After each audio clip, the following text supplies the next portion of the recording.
Hello, Jim Howard here in Fort Worth, Texas. Today's date, it's April 25th of 2022. I was supposed to go to the doctor's office, have lab work done, but Hillary, my driver, my daughter, I think she forgot about it. She's in the process of moving just a few more days and she'll be moved out of this apartment complex to her new place. So she's got a lot going on. So I was supposed to be having lab work done, but she apparently has forgot about it. So I'll have to reschedule that. No big deal. Just as long as I get it done before the doctor's visit, because when I go, I want him to have the lab work so he can, rather than speculating and then having lab work done and then having to notify me or whatever. So anyway,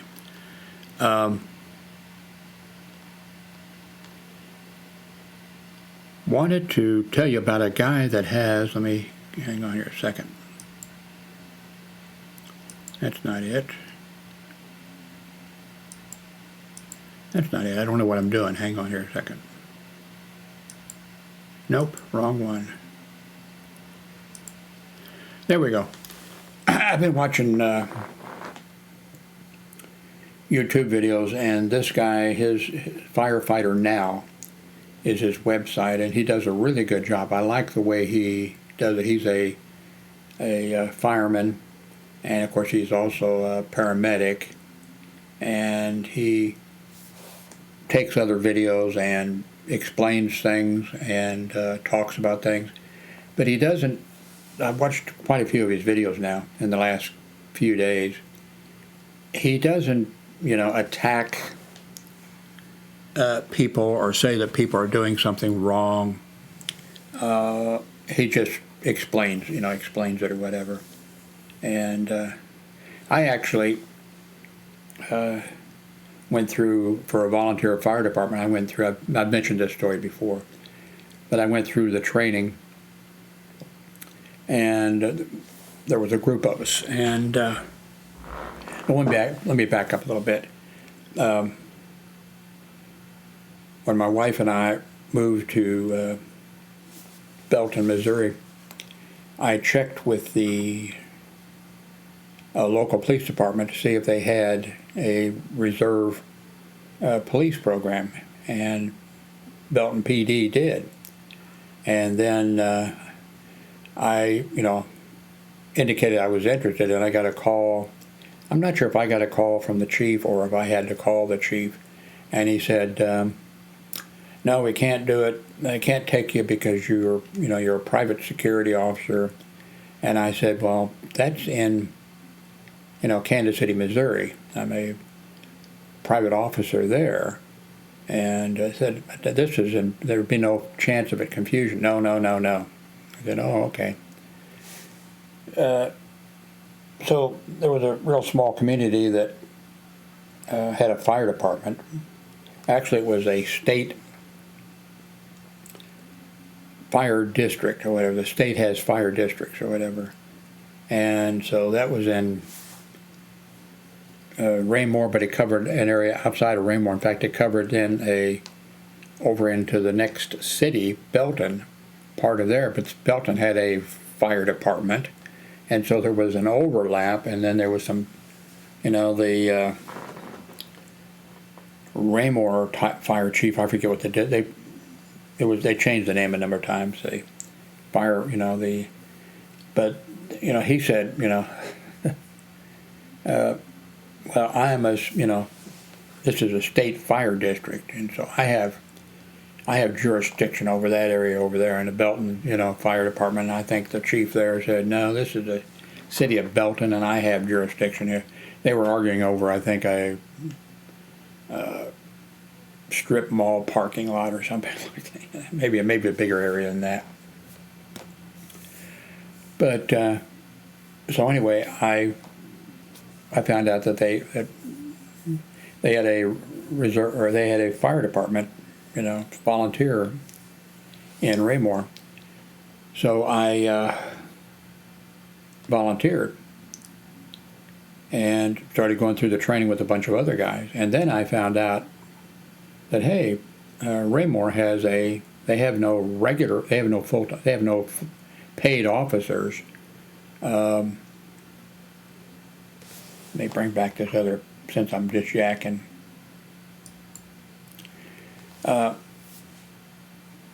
Raymore had only reserve officers. They had no dispatcher. And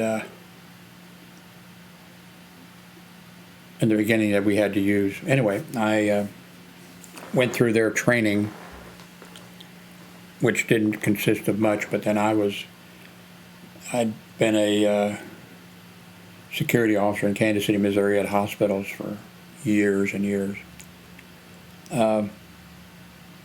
But went through what the localized, riding with another officer and that type of stuff. And so then for years, I patrolled one night a week. And there was 6 other officers. They patrolled one night a week. And it was up to us, we could come in at 7 p.m. or we could come in earlier. And we could work till 1 or 2 o'clock or in the morning, or we could work later. It was all, And then eventually over years, first we got a dispatcher, our own dispatcher. And then it was the dispatcher was also for the fire department, the state fire, that kind of, a lot of stuff like that going on. But anyway, I had signed up for the volunteer fire department. So I was going through the training, and then I found out that Raymore had, and I signed up for that, and I was already an officer. After a while, I was an officer patrolling one night a week. Or sometimes they, pay. They'd ask if we could come in. One of us could come in on the day shift and, do something. They would pay us a regular officer pay and that kind of stuff. But anyway,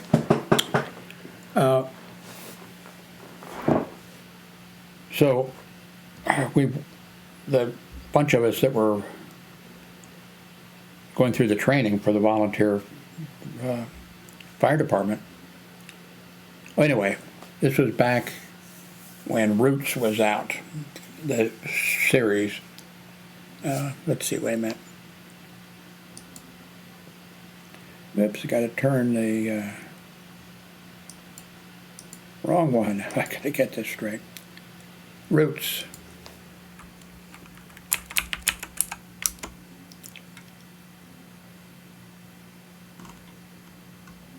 Roots, 1977. So,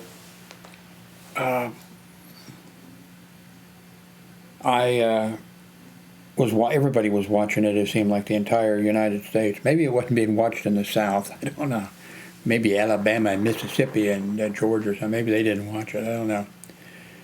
But I was watching. Everybody was watching it, and now I was still in training, for the volunteer fire department. And the tone went off to alert, that radio went off, and I was at home watching it with the family. And so I responded to the fire station, and because it was Roots, I think, because in the, they had volunteers. And the volunteers responded. I mean, but this time, the fire chief showed up, and I showed up. And I can't even remember, except that it wasn't any fire or big fire or anything. We were the only 2 on the truck, the only 2, And so we went out, and we were able to handle it okay. We go back to the station, and I forget which reserve officer was on duty for that night or whatever, but he called in on the radio to the dispatcher, and at that time the dispatcher was, for the police department and the volunteer fire department. Anyway, he called in. We were the chief and I were in this fire station, and the Raymore officer called in and said, how many firemen responded on that alarm? And the dispatcher said, I'm not sure. And the fire chief, I forget what he said, but I'd worked as a boilermaker for many years and a welder or whatever, and I know I've used cuss words and whatever, but the chief came out, the fire chief came out with, and I thought, oh shit. And of course, I knew that, the fire chief didn't know that I was a Raymore officer. And so I was there, I was thinking, he's going to be embarrassed when he finds out. And I'm thinking to myself, well, should I say something to him? And what I would have said was, I was thinking about, I would have said, Chief, by the way, I am a, reserve officer with Raymore PD, and I don't blame you for being upset. And it doesn't bother me in the least, what you said. So don't worry about, and I'm not going to tell. I'm not even going to tell anybody anything. It just doesn't matter. That's what I was thinking. How do I got to? So, but I didn't say anything. So then the group that I was with, that we were waiting to get our permit so that we could, or use our blue lights in Missouri. You volunteer firemen or fire people use blue lights, and then also your permit allows you to have a siren. And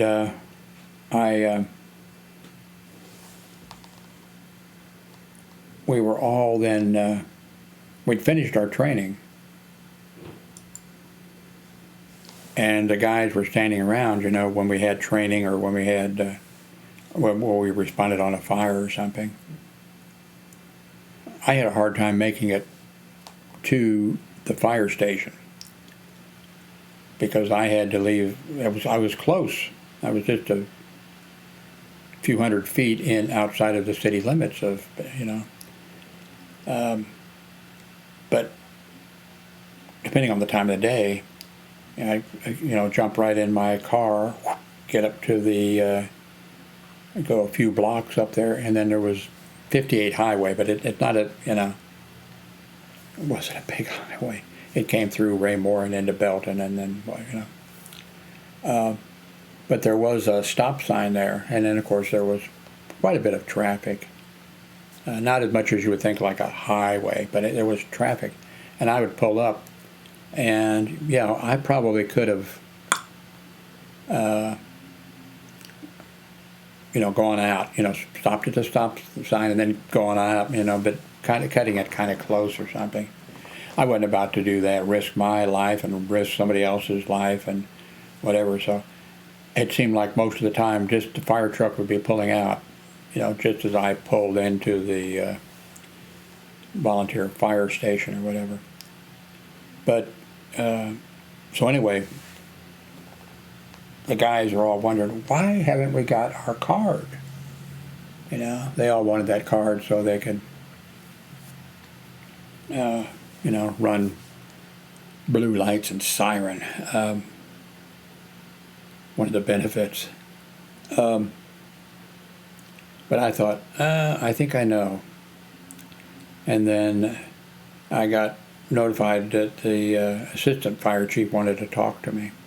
And so I went over to the fire station or whatever and went into a little office or whatever, and he said, Jim, we found out that you are a Raymore police officer. I said, yep.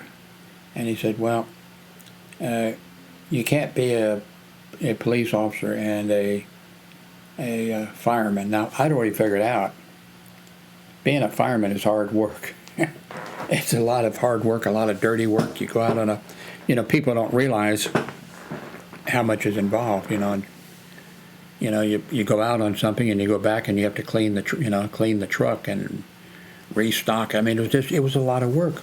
Much better in a patrol car with, lights and siren and all that type of stuff. So I'd already made up my mind, but I just wanted to see what they would do, So anyway, the assistant chief says, well, no, you can't be both. And I said, why can't you? And he said, well, if you showed up, how would we know when you showed up if you were a policeman or a fireman? And I said, well, if I show up with a gun, I'm a policeman. If I show up with an axe, I'm a fireman. And he said, no. And I didn't explain, I didn't explain the situation. I also didn't say, I know, that apparently the reason for this is, I just said, oh, okay. So that was the end of that. Anyway, it was interesting that Roots, I think it was 4 episodes, and I'll put a link to this in case you want to read about. I'll put the link below.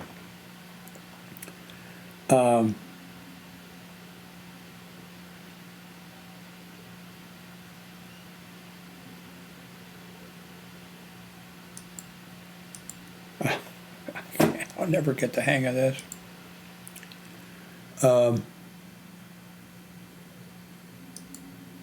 Anyway, this guy does a really great job. I like the way he does he does everything, and the way he explains everything.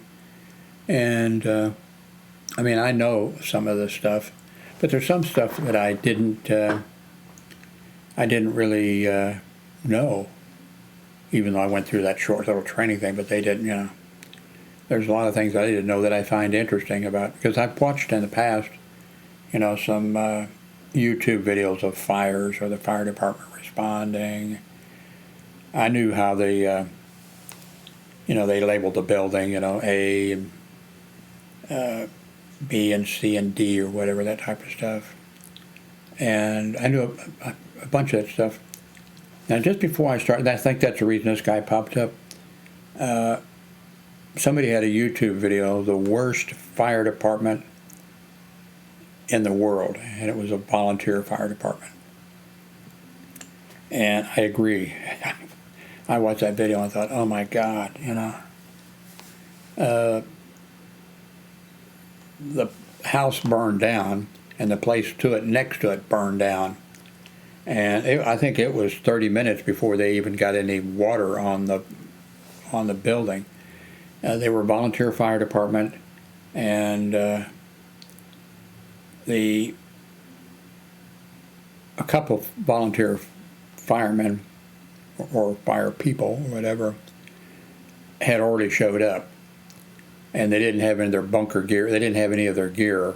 They should have had it in their vehicle, or it might have been much better if they'd have gone to the fire station and got on the truck and that type of stuff. But they drove their private vehicles there, and they had them parked in front of the in front of the house. Not exactly, there was a kind of a grassy area over there.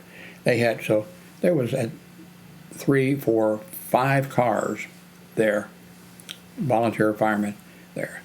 And they didn't leave much room for a fire truck to pull in, and then they got out and they had no idea, they weren't wearing emergency gear.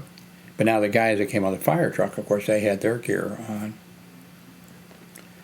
And it was that whole thing, and he went through it, and he also reviewed that thing. I think I watched the thing, and they were just basically showing it. And then also, when I started watching this guy, he mentioned it. But then he was cutting them an awful lot of slack. Well, they're volunteer firemen, and But anyway, I'll put a link to this guy's FirefighterNOW, and I think you'll enjoy it because he does a really good job of explaining things, and I picked up a bunch of. He also linked in to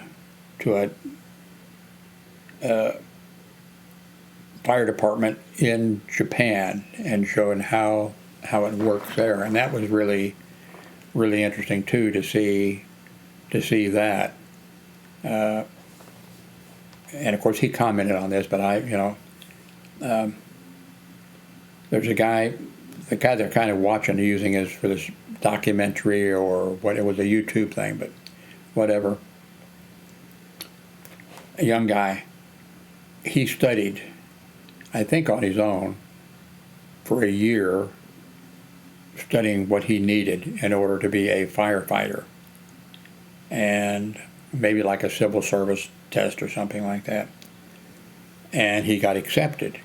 And then for 4 or 5 years, and at this point I think he had been with the fire department for like 5 years, or coming up on 5 years, he was still considered like a new person, and hadn't moved out of the, what would be called. Anyway, it was really interesting the way they do things over there. But anyway, I'll put a link to this. By the way, 10 years, no, through the years, 10 items for 1 year ago. This is me. Oops. Okay.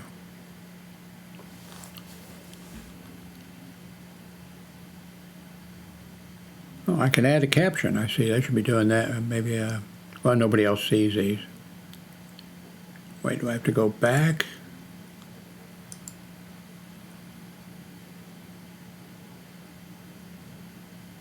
If you look at these pictures I show sometime, do I always have something to eat in front of me? Well, it looks like, I think these all pictures were all taken basically the same day. By the way, see this emergency, the solar cells are over on the other side of the wall, but this is the power pack or whatever for it. And we don't have it hooked up. The solar cells really would need to be, outside. And this is an apartment complex. This is a really nice, I may put a Yeti. It's amazing how long this keeps stuff cold. Hillary, my daughter, got that for me. I think, let's see, should I pull it up now?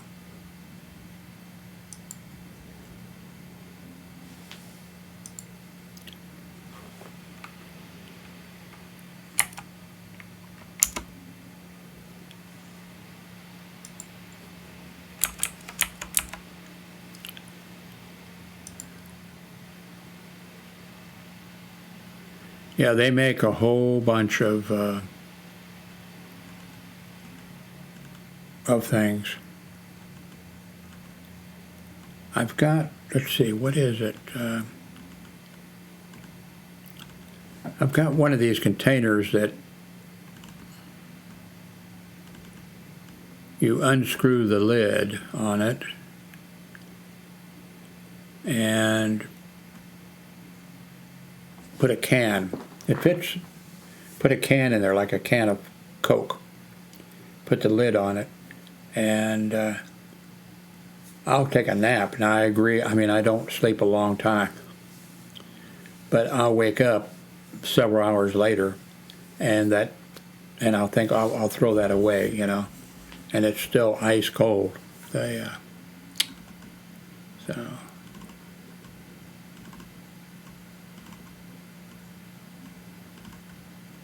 I think also you can have, which would be pretty neat, I think you can have engraved on here things. I may put the link to this, or you can do a search or something.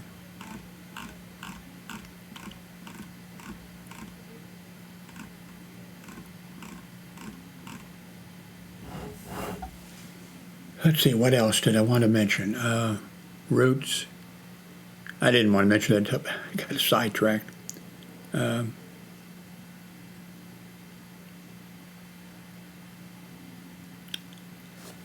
the way, for the Raymore PD, I got them to pay for an EMT course for me.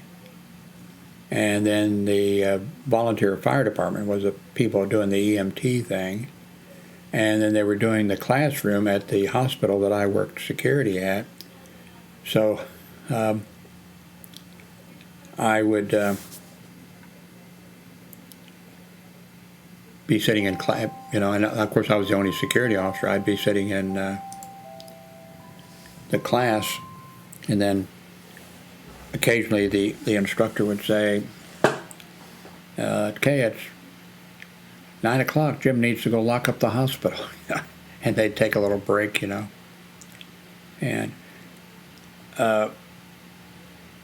as you all know, if you've been watching my videos, I'm not too smart. But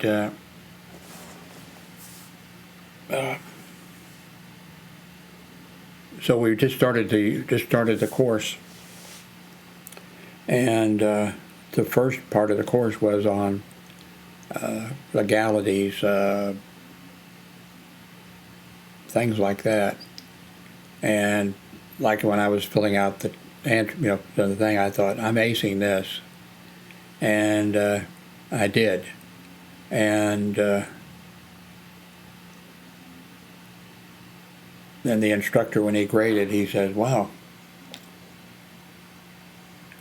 Jim got, wow, I forget exactly what he said, but, and I think there was a little bit of resentment, because right at that time has been one of these things where in Kansas City, Missouri,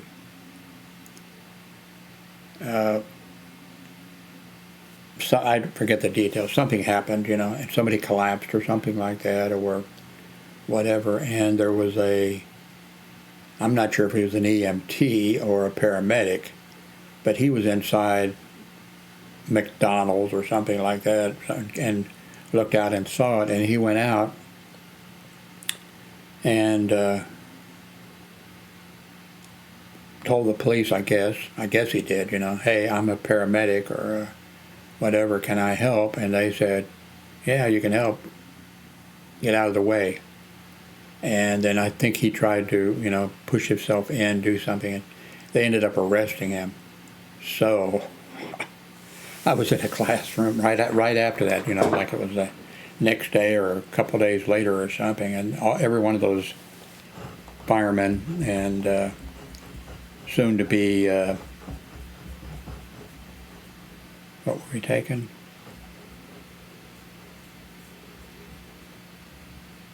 Oh, EMT course.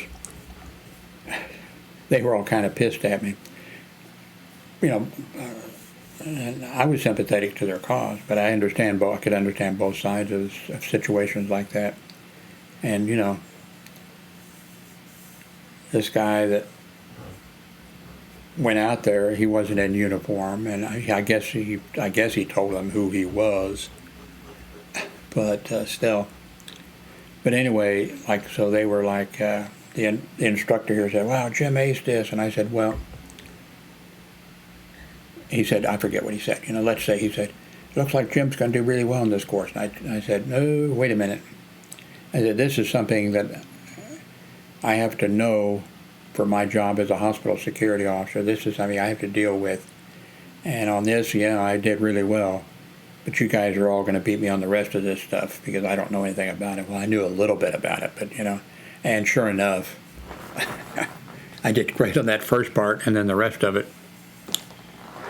not so great, but I still passed.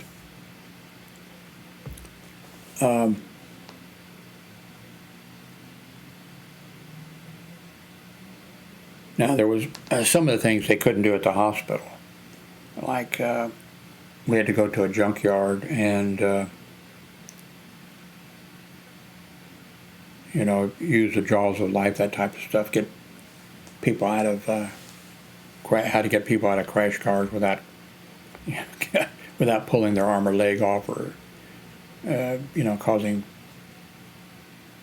them to be paralyzed for the rest of their life because of not doing something correctly. So, yeah, there was stuff like that, but, okay, what else did I want to talk about?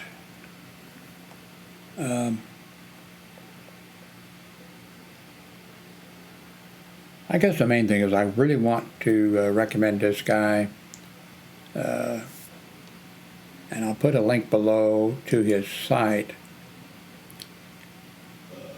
Let me do that now. Let me go actually to his site directly. And see what, because let's see. That's not it. No, this is it. Okay, because I might.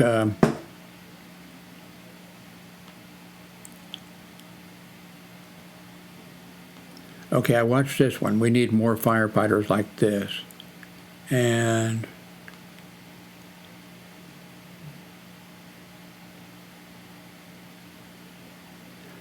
okay, I watched this one, you know, the angry cop attacks an EMT. That's not the one I was talking about.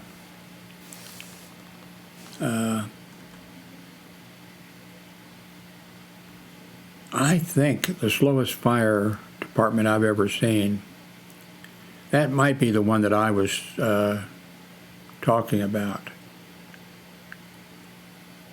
where the guys were just, you know, they volunteers and they pulled up. Their cars really were like in the, you know, in the way. Actually, I didn't see them in that way that much, but still. Oh, you're not seeing.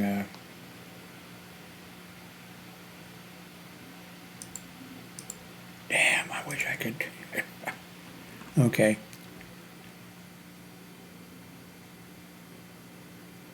Well, let me pull this up here. Maintaining composure is an important part of being a leader on the fire ground.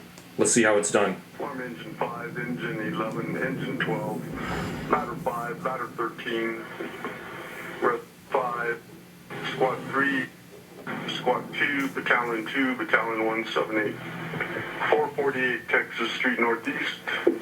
Have a report of a structure fire. All units to attack 1 en route. 448 Texas Northeast. Oh, I remember this one. Yeah, the captain of the whatever this guy is. I remember he did an excellent. As they pull up, or before they even got there, he was telling the officers, you know, the firefighters, where he wanted them to do and set up this and that kind of. I don't remember the rest of it, except I think also that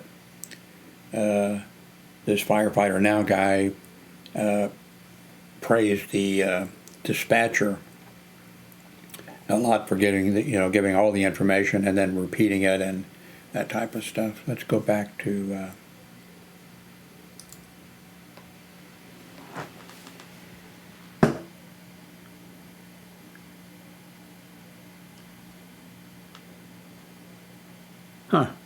I haven't. Okay, he has a course thing. Firefighter interview prep course. Okay, that's what that is. Firefighter interview prep course. Firefighter test prep. Wow, he has a lot of. And down here, quick trips. What's your biggest strength and weakness? Mine, by the way, would be I should not have been a firefighter. I don't have a lot of. I've never had a lot of upper body strength. Of course, I never tried to do anything to which is. But I mean, I never lost a fight. I was lucky a lot of times though.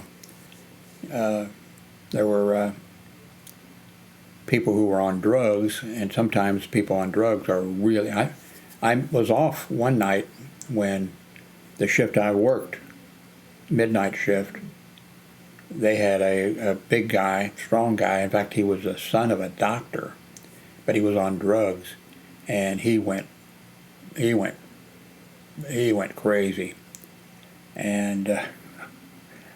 Luckily, I missed that night. Let's see. Why do you want to be a firefighter? Would you ever refuse an order? How do you deal with stress? How would you react if you saw a coworker steal? Now, see, he's got more of these.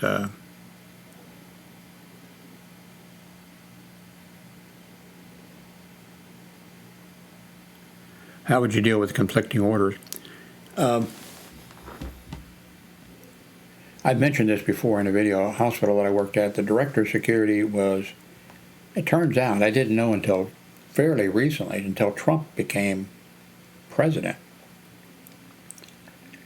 The director of security I was working, this back in 1970s, I was working for this director of security, and he couldn't handle people.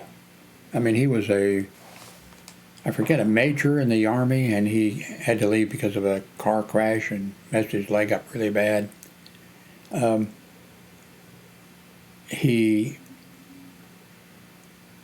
He couldn't handle people. He couldn't, paperwork, he was great. He was, the stuff that he did, the things he, things that he did, they were great. They were great. But he couldn't deal with a simple security officer or parking. I was in charge of when I was in charge of the day shift, I was in charge of the day shift security officers and 7 parking lot attendants. Now, when I was supervisor on the second shift for years, I was in charge of 5, 6 security officers. But the director of security, he couldn't handle the simplest dealings with but he could write a manual and all this kind of stuff. He also lied about everything, which I did not understand at the time, but, take a look at Donald Trump. I see that they had the same conditions. Now, the director of security I was working for, he was a educated man and a smart man. He could, and Donald Trump couldn't.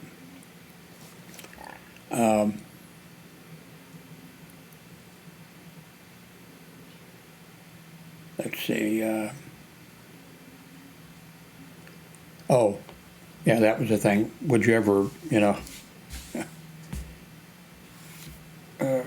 disobey an order or something? Of course, like paramedics and, firefighters and, well, everybody, really, a lot of people. There's times that I said, no, I'm not doing such and such. I'm not going to, and I survived. There's some doctors, that one doctor was elected, the chief of staff and of the hospital.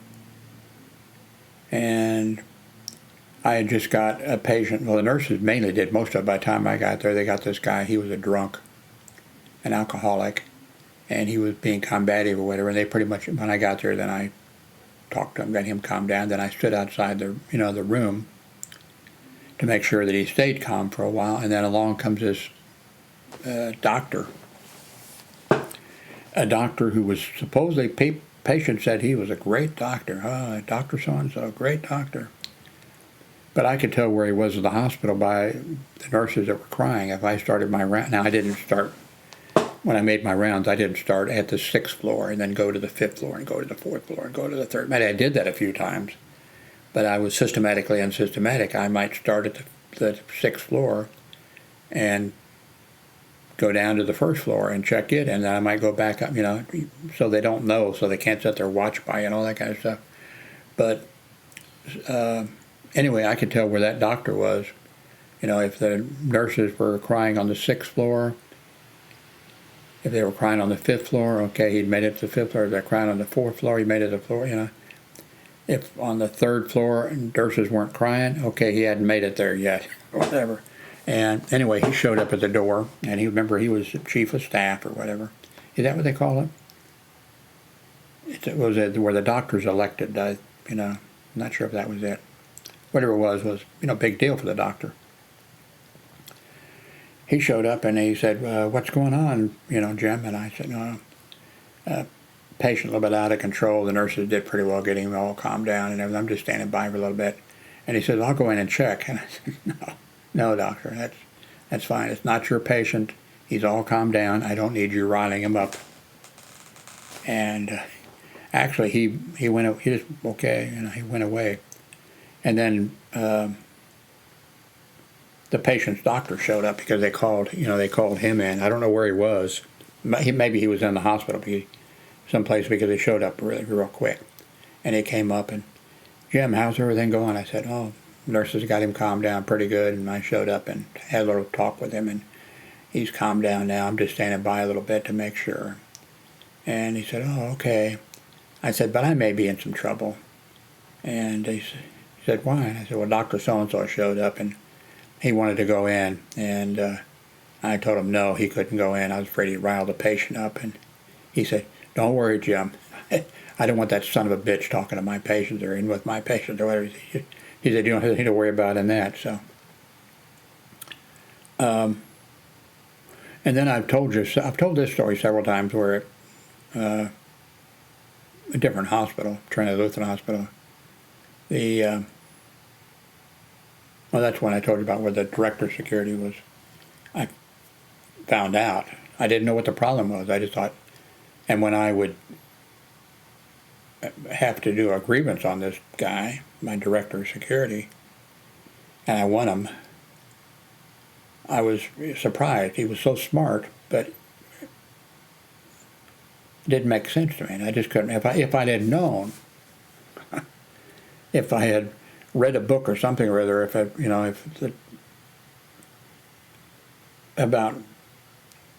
then I would have known, and then I would have just gone someplace. I would have just quit and gone someplace else. I thought, well, he did this, which is wrong, but now that I have corrected him and that administration has backed me up, I thought, well, he will have learned. Like I just give him a little education, No. No, it didn't work. But talking about firefighting and whatever, and I've told you, so I won't go into great detail, except I was walking down through the hallway on the second floor, just past ICU and the cafeteria, and there was a plant operations man coming towards me. Yes, James, what can you do for me? Come on in. You want to be on... Are you on YouTube? I'm on YouTube. You want to talk to him on YouTube? No, that's okay. You're not in the camera right now, but you will be when you walk back out. You can wave as you walk back out.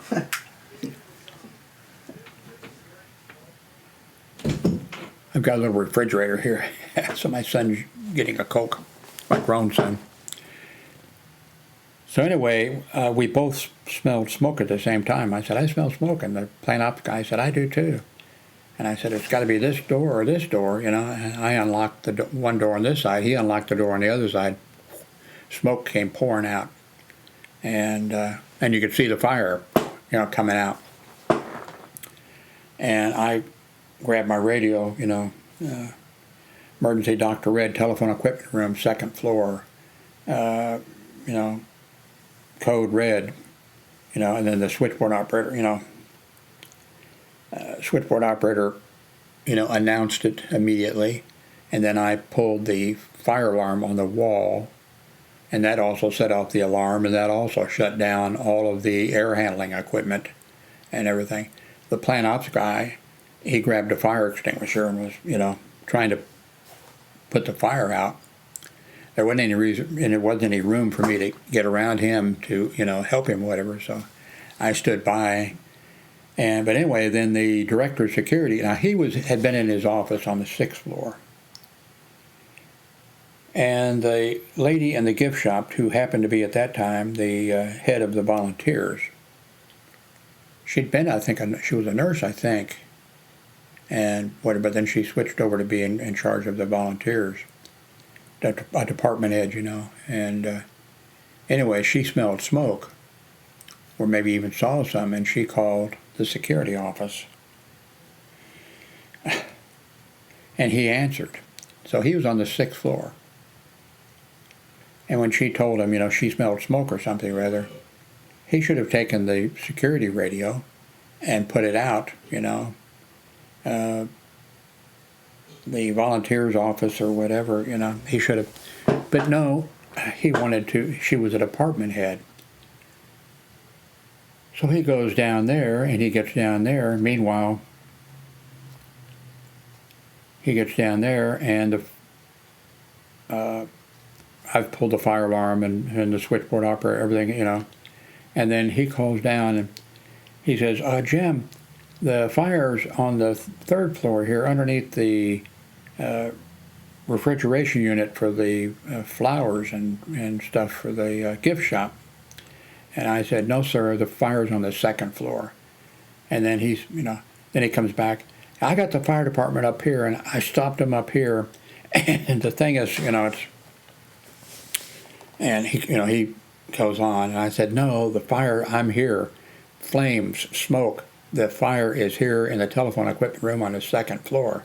And then he answers back, no, Jim, there's a little bit of smoke coming out. And then I just took my radio and I called the parking lot attendant, and I said, because, of course I knew, the fire department knows where to get at every hospital or whatever the building is, they know where to go, what they're sending for a hospital, and I knew, naturally, and so I called to the parking lot attendants that was out in that area, and I said, do you have the fire department there? And he says, yeah, Jim.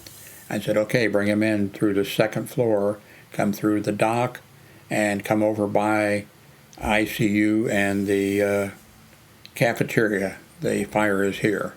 And he brought him through, and the director of security gave me a nice write-up,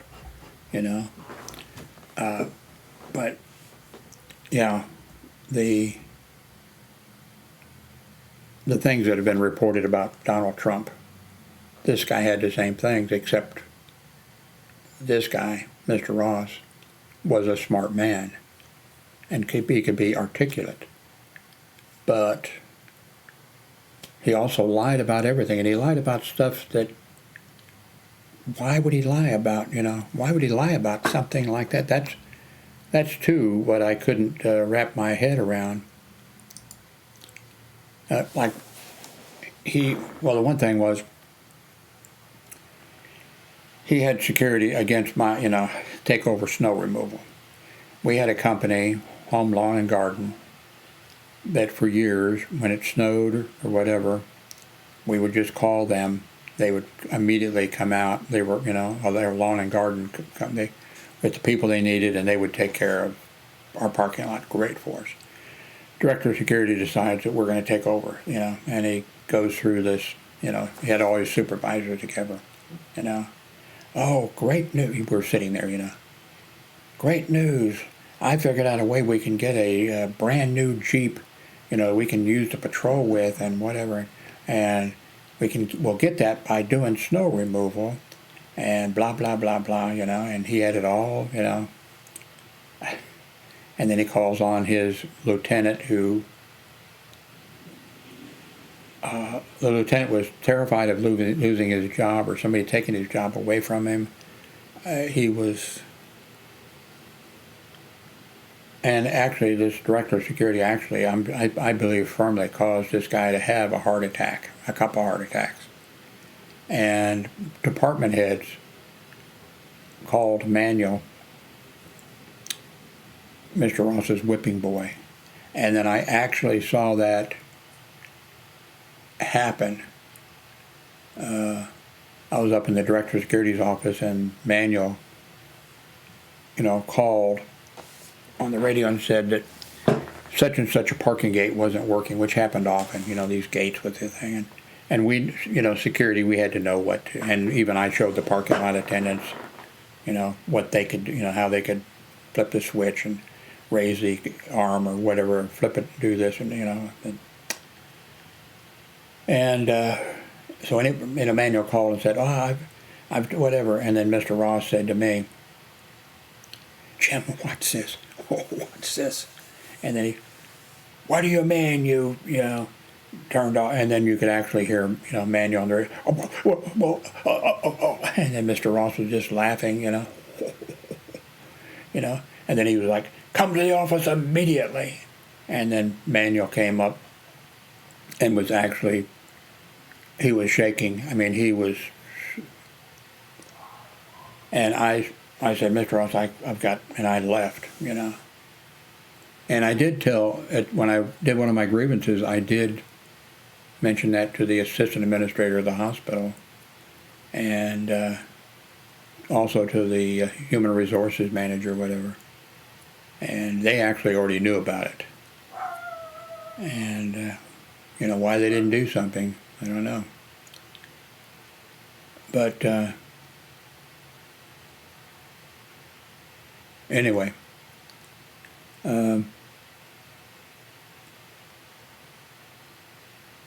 forget where I was going with that, except that,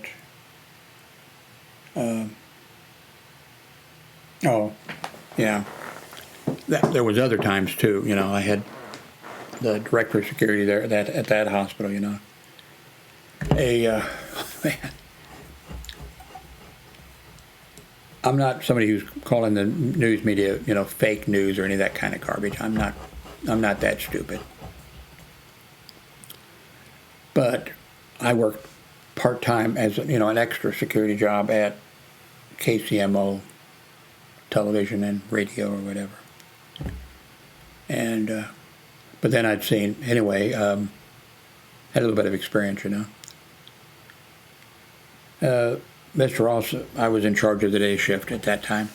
Mr. Ross says, go down and fire Tony. That was a parking lot attendant. Go down and tell him he's fired. And I said, what are you talking about? And I forget how much information he gave me. You know, he said, you know, I said, I'll take care of it. And I went down, and for that parking lot, we had a parking lot attendant there. It was Tony at that time. And we had these spikes if you drove, you know, like if you drove in the exit gate. I can't remember if the entrance, I can't remember if but they had these things that come up out of the ground, you know. And if you tried to drive in that way, your tires were gone. Although I saw a person one time, you know, the gate was up or something, or somebody had just driven out or something, and a person came, went right on. I thought, wow, you know, I didn't see any damage there, but the news media came down there. They were invited to come down to the hospital because the Royals or the Chiefs or somebody was something like that, and so the news media was invited, and they came down. It was these corporations and stuff, I tell you. So anyway, also at this exit gate, facing, you know, there was a wooden, you know, thing or whatever, with a person who was, you know, somebody was painted, you know, or whatever, drawn or whatever, that was bigger than a person would be. I mean, it was not 6 foot. It was somebody bigger with their hand up saying, stop, and then it said, do not enter, severe tire damage. And I said, Tony, what happened? And he said, well, the news media came in there, and he said, I jumped out there and was waving my arms, stop, stop, stop, and they just drove on in. And everything, and I said, oh, okay. And so I went back upstairs, and I told Mr. Ross, I said, you're not firing Tony. And I explained to him. And he still would have liked to fire Tony, I think, you know. Well, one reason Tony was black and this director of security was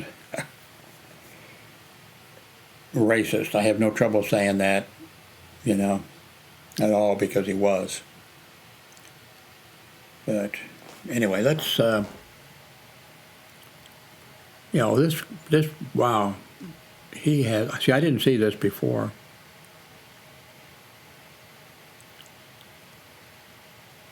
What is the primary role of the fire department? Why do you want to work for the fire department?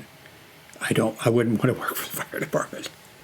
That's hard work and dangerous. You know, those people run into fire, they go into fires. If I see fire, well, actually I don't. I've had to deal with, but I mean, not like they do, and not like they have to do. I'm not sure. I don't think I could have ever carried somebody down a flight of stairs or down a ladder. Well, they would have, if I'd have tried to be a firefighter or something, they would have figured that out pretty damn quick. Anyway, check this guy's site out, Firefighter Now. I'm going to stop for now. Thank you very much for watching.